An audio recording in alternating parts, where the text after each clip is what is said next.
ওনাকে মরহুমকে যখন রাখা হয় শহীদ প্রেসিডেন্ট জিয়াউর রহমান সাহেবের সাথে যখন কবরে রাখা হয়, ওনাকে দেখে আমি আমি কোনো আমার ভাষা হারিয়ে ফেলেছি যে আমি কোন ভাষায় আপনাকে কিভাবে বলবো।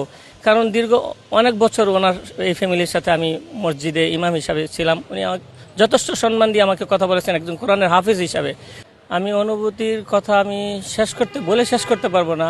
আমি ওনাকে, উনি যখন অসুস্থ হয়ে এবার করে লাস্টে যায়, তো আমি আল্লাহর কাছে শুকরিয়া, আমি ওনাকে সালাম দিতে পারছি। উনি সুস্থ অবস্থায় আমার সালামটা গ্রহণ করেছেন, ওয়ালাইকুম সালাম বলেছে।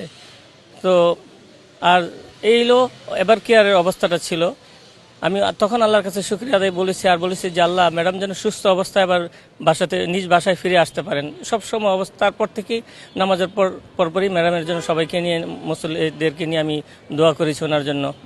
তো শুধু ওনার জন্য আমাদের বাংলাদেশের মুসল্লিদেরকে নিয়েই না, যেখানে আমি নামাজ পড়াই অফিসে, চেয়ারপারসনের অফিসে, মক্কা মদিনায় প্রতিনিয়ত আমি সবাইয়ের কাছে আমি দোয়া চেয়েছি ওনার জন্য। তো সবাই ওনার জন্য দোয়া করেছে। ওনারা মানে বাংলাদেশের ওনাকে যারা চিনে, এমন এমন মানুষ আমাকে বলেছে যে ভাই আজকে রোজা রেখেছি, আজকে সদকা করেছি, আমার বাসায় ছিল মুরগি ছিল, ওগুলো দান করেছি। আমি ওনার অনুভূতি শেষ করতে পারবো না বলে ভাই।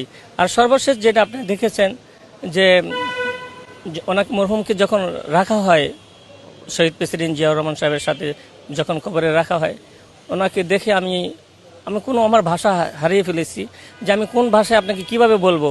কারণ দীর্ঘ অনেক বছর ওনার এই ফ্যামিলির সাথে আমি মসজিদে ইমাম হিসাবে ছিলাম। উনি যথেষ্ট সম্মান দিয়ে আমাকে কথা বলেছেন একজন কোরআনের হাফিজ হিসাবে। উনি কখনো আমাকে তুমি বলে কথা বলে নেই, কোরআনকে ইজ্জত করে সবসময় উনি আমাকে আপনি বলে কথা বলেছেন। তো এই দৃশ্যগুলো আমার মনে পড়েছে। আমি যে চিৎকার করে কান্না করব, তখন আমার বুকটা ফেটে যায়, আমি কান্না করতে পারি নাই।